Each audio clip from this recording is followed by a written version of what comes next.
Hello, this is Miss Andrea, and welcome to my vlog. This is not another homeschool vlog, and we're going to talk about actually some homeschool things today. But first, um, I turned 56 2 weeks ago, um, and a lot of people look at me and go, "Oh, but you look so young." Okay, whatever. Or, "Oh, you're still a baby," and I love that.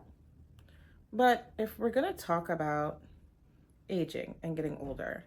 And I understand that 50-year-olds in the workforce, if they lose their job for some reason, it's really hard to re-engage. I get that. My husband's going to be doing some job transition things this year.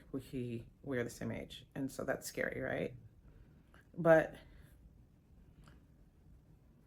I'm all fine for people in their 50s doing whatever they do. At this point, they've become experts in their field, well into their 60s.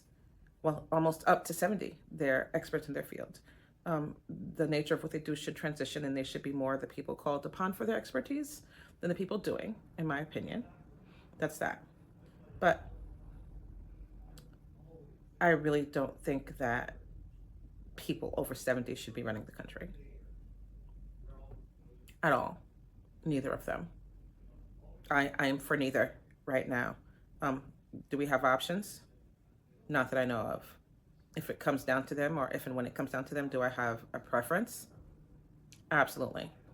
But it doesn't do us or our children any good to have people literally on their last leg running the country. So there's that, right? Um, I've been really, it's crazy because I started my business YouTube channel in late October, early November. And, watching analytics, listening to talking heads talk about analytics, joining vidIQ, um, using Google to advertise, all of these things, looking at the numbers. The numbers go up, the numbers go down. Every time you think you've got momentum, it feels like something shifts in the way that they tally things, and you lose that momentum. Um, as of right now, there seems to be some shakeup in shorts that I don't understand. Um, as soon as mine started reaching like 1,000 views in day one, some rug got pulled and that changed again. And this is the third time that's happened. Um, I don't get it. I don't get it. And now they're saying that small YouTube channels have a better chance of thriving right now because they're working really hard to make sure that if you're doing good videos that they are thriving. Now, this channel is not indicative of the quality of video that I am capable of putting up. I have editors on my other channel, and I am actively learning to edit because editors are expensive. And this is a low edit channel. This is a low to no edit channel. I experiment with this channel, so there's some goofy editing on here. There's some weirdness on here. I've tried all kinds of crazy tricks and things over here. Even though I monetize, this is just not really an income channel. And so there's that. But I just wish it were more transparent. I just wish the whole thing was more transparent, because this is frustrating and it can get demoralizing from time to time when you know that you've done an exceptional video and it performs less than your videos that you know were crap. It's just very confusing. And I'd love someone to point me to resources that could help with that. But today I want to really talk about some homeschool stuff. And this is how to answer loaded and annoying homeschool questions. Okay, so number one, how are you qualified to be a teacher? Okay, so there was this conversation that I heard some time ago. Let's see if I can recall it. If you own a home and you need to fix your sink, you are allowed to fix your sink without qualifications because it is your sink, right?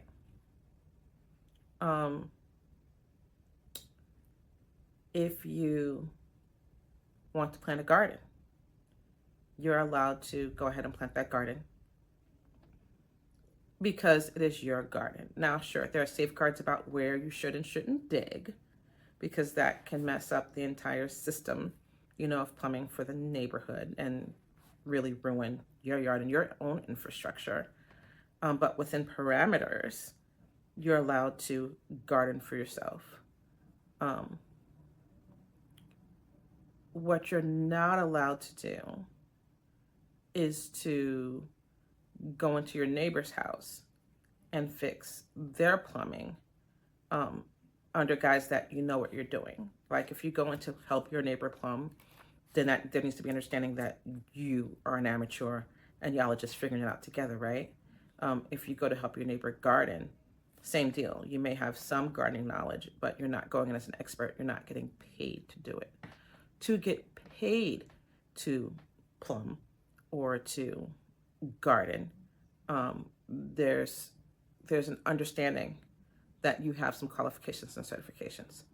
So, therefore, in order to teach your own children that are your children, that you literally birthed, you are allowed within parameters of the law to teach your own children. Now, you can't march to your neighbor's house 3 doors down and insert yourself and teach those children without qualifications because they are not your children. And so therefore, homeschoolers are qualified to be their children's teacher because those are their children. As long as they stay within the parameters of the homeschool law, they are perfectly capable of figuring it out and teaching their children.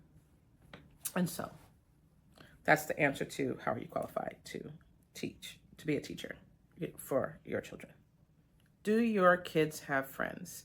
So if someone walks up to you and asks, do your kids have friends? Do you think they're really curious as to whether your kids have friends, or are they just being mean? Are they just saying that, well, because you homeschool, clearly your kids don't have friends, and so therefore they have the cojones to look at you and say, do your kids have friends? In these cases, your answer should probably be rhetorical. Do you have friends? Oh, you do? Well, you don't go to school. So how did you get your friends? Oh, you met them while doing an activity you like. I see. Or you met them at work. Like my teens have jobs. Right. So don't worry about it. And that's how you answer that question. Do your kids have friends? How will your kids get into college? I answered that one with one word: easily. Once again, that's rhetorical and it's loaded. They know that homeschool kids go to college. They just want to poke at you. Oh, if you're going to poke at a bear, you should be prepared to get swiped, right? So, once again, I would just turn the question on them. How will your kids get into college? And should they have kids the same age as yours? That's a really good question. How do you know your kids are going to get into college? What is their GPA? How do they fare on tests? Have they taken the SAT? See, I have enough knowledge to really give someone a really hard time with that question, because I'll be like, oh, your child's in 9th grade? There's a 9th grade PSAT that'll help you measure them up and see if they're going to be able to knock that PSAT out of the park when they get to grade 11. Have you done any standardized tests besides what are given at the school? Because that's going to help you figure out holes in your children's education to make sure they can maximize their test scores that are going to help them get into college. What are your children doing for extra? I go through the whole how to get a homeschool kid into college checklist, and I bombard them with those questions, and nobody likes that. What are you afraid will happen at school? Well, for me, I was afraid that my children were going to become clinically depressed because there were some very strong indicators of it when they were in school. The constant bullying that my son was pretty much to the end of being able to endure was starting to cause him to become sullen and withdrawn all the time. My daughter wasn't sleeping because she felt that the teachers hated her because she had some ADHD behaviors, and she was very wiggly in the first grade. And so it's not that I'm afraid of what will happen at school. I was afraid that what was happening at school would only get worse. Tell your own story. Are you an accidental homeschooler? Did you decide to homeschool partway through your child's educational journey? Then you have a story. And if you have that story, you'll know how to answer that question. Sometimes they don't really ask a question, but they'll say, oh, so you're still homeschooling. You know, they'll ask a couple of curious questions, and then they'll say, well, I could never do that. That reveals a lot. Like, nobody asked you if you could homeschool or not. And how you replied to that was, well, clearly homeschooling is not for you. If you feel like that's something that you could never do, if you feel like spending all day with your kids is not on your wish list, if you can't wait till they go back to school, or if financially it's just not a thing for your family at this time, I have no judgment over you. I know that you are brilliant and you are smart, and you will make the best out of whatever education your child is getting. And that's kind of how I tend to answer that statement, because it is absolutely not a question. But what about prom? What about it? It's a party. Prom is a party. Prom is a party thrown for 17 and 18-year-olds who are about to graduate from high school. It's not that hard to rent a neighborhood association clubhouse, or commandeer a restaurant, or find a community center and throw a party for 17 and 18-year-olds in your community who are about to graduate. And newsflash, homeschoolers do it all the time. And most homeschoolers I know tend to attend 3 proms a year. Maybe not a homecoming, because that's just not a priority. Usually there's some kind of like a hold down or something in the fall. But no, they go to multiple proms. They go to the prom with their friend group, and then they'll go to the prom with maybe their boyfriend or whatever, because they have those too, friend group, and then maybe their cousin or a good friend has a different friend group. There's 2 or 3 proms every year for homeschoolers because it's a party. There could be dancing. Finally, is this a religious thing? It's funny that people are still stuck on homeschooling being a religious thing, when homeschooling really hasn't been a religious thing for at least 10 years, if not longer. More and more secular people are entering the homeschool world. More and more African American, Latino, Jewish, Muslim, people from all walks of life are entering homeschool.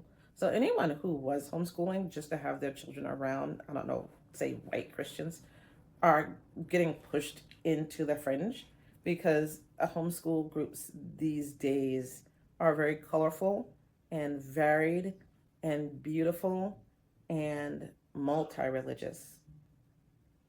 You know, everyone is free to worship whoever they want to worship, and everybody respects their right to do so. And so, I got these questions from Blimey Cow. It was based on annoying homeschool question video that they did 6 years ago now. That seems to be a very Christian homeschool group. But that's just not how the majority of homeschoolers are these days. Are they in hamlets? Absolutely. If you need something that's not that, you can absolutely find it. So homeschooling does not necessarily equal religion, or religion does not necessarily equal homeschooling, although you will find the Venn diagram, circles will meet up from time to time. So as I've stated before, this channel is and will be a vlog. I may talk about some current event topics. I'll let you know a little bit about what's going on with me, and then I'll answer some homeschool questions. So if you have some homeschool questions that you in particular want answered, go ahead and ask in the comments, and they will be in my next video. So until next time.